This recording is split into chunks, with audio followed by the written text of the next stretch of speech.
Sejarah awal Pulau Jawa seolah terbungkus oleh misteri, karena sama sekali tidak diketahui keberadaannya oleh dunia sampai pulau ini dikunjungi oleh peziarah dari Cina, yakni Fahian pada tahun 412 Masehi.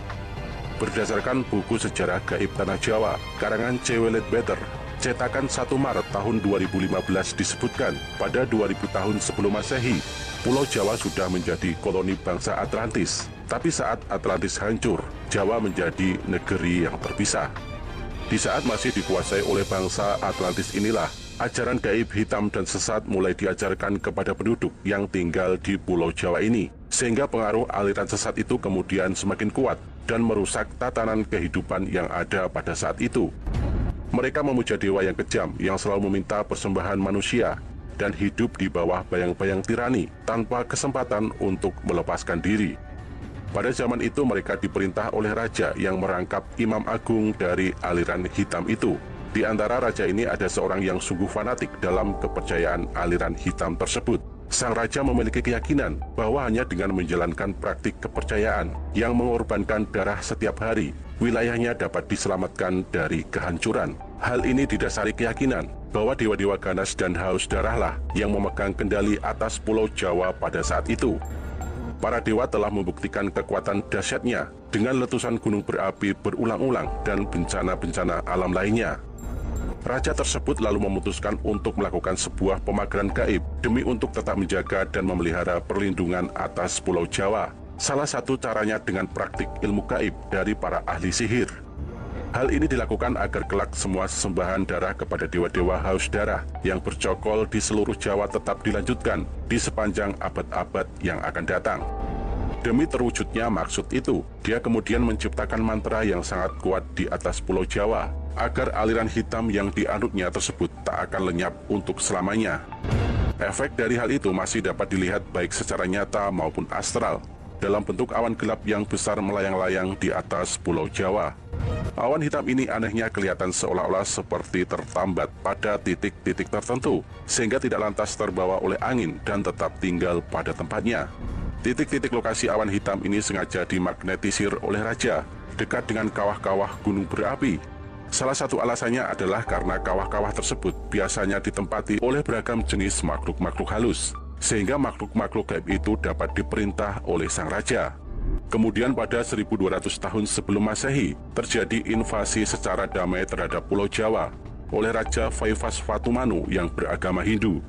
Mereka datang secara damai tinggal di pantai dan pada akhirnya membentuk kota perdagangan kecil yang independen.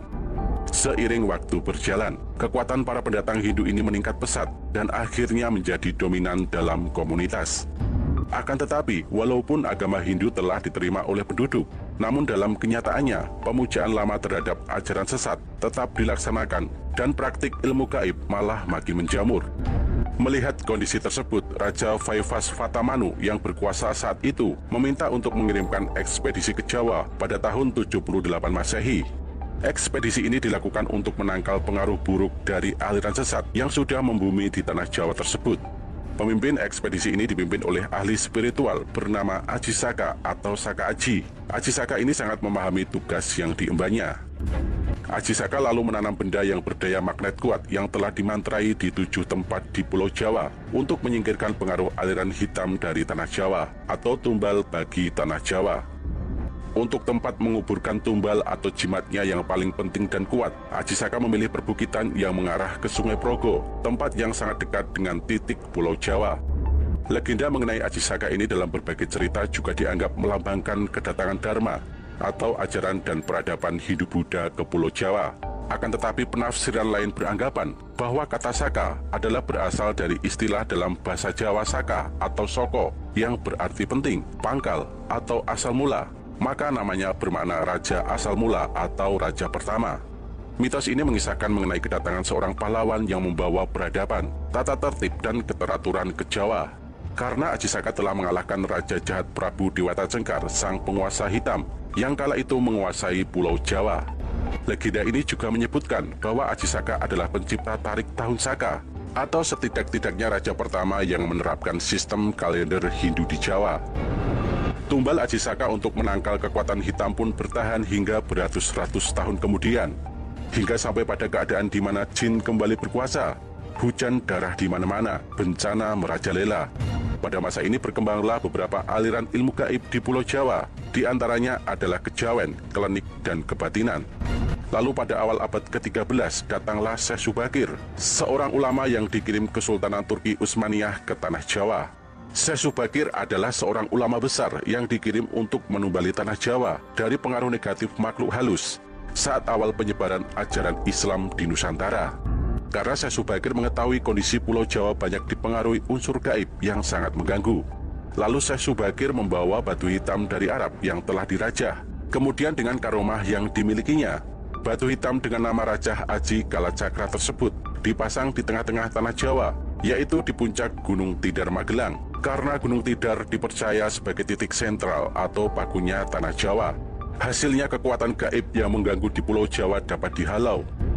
Pada masa ini ilmu kebatinan berkembang lagi menjadi beberapa cabang, yaitu ketabiban, kewaskitaan, kesaktian, kanuragan, kekebalan, pengasihan, termasuk juga tenaga dalam.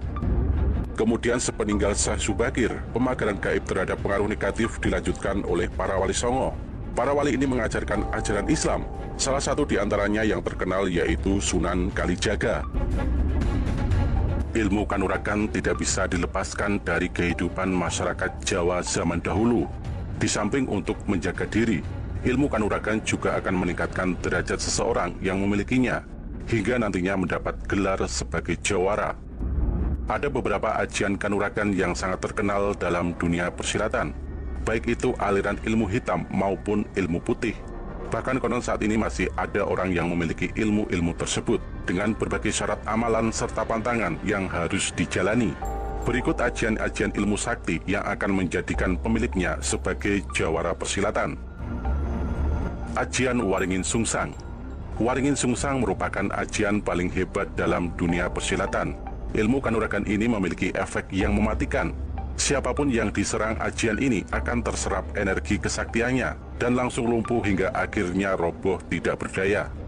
Konon ajian Waringin Sungsang diciptakan oleh Sunan Kalijaga. Diciptakannya Waringin Sungsang, yakni untuk memerangi kejahatan para pendekar zaman dahulu yang menganut aliran ilmu hitam.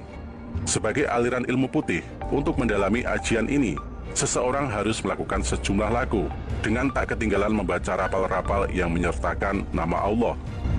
Waringin berarti pohon beringin, sedangkan sungsang yakni terbalik, di mana akar berada di atas. Waringin Sungsang bermakna, kehidupan berasal dari sumbernya yang akan terus hidup. Karena begitu tingginya falsafah yang terkandung dalam ajian Waringin Sungsang ini, maka hanya kepada para pendekar yang sudah menyelesaikan urusan diri sendirilah ilmu ajian ini boleh diwariskan. Ajian Rawarontek. Ilmu Rawarontek termasuk aliran ilmu hitam yang banyak dimiliki jawara Tanah Jawa di kala itu. Mereka menggunakan ajian ini untuk memperoleh hidup kekal. Siapapun yang menimba ilmu Rawarontek dan mencapai kesempurnaan ajian ini, maka ia tak bisa dikalahkan. Tubuhnya yang terluka saat duel bisa dengan sekejap kembali pulih. Tubuhnya yang terputus bisa kembali menyatu. Bahkan konon saat ia mati pun bisa hidup kembali. Ajian Lembu Sekilan. Seseorang yang memiliki ilmu lembu sekilan akan menjadi sakti mandraguna karena memiliki tameng kebal saat bertarung dengan musuh. Tubuh pendekar lembu sekilan tak akan tersentuh oleh lawan. Bahkan saking kuatnya perisai gaib ini, pukulan atau senjata lawan akan melenceng sekitar 50 cm dan hanya mengantarkan angin saja.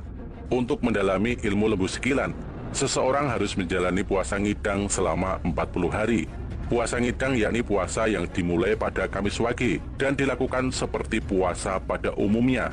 Yang membedakan hanya dalam hal buka dan sahur. Dalam puasa ngidang, sahur dan buka hanya diperbolehkan makan dedaunan berbumbu garam dan minum menggunakan air kendi. Setelah selesai berpuasa 40 hari, dilanjut dengan puasa ngebleng selama 3 hari 3 malam, serta tidak boleh makan, minum, dan tidur.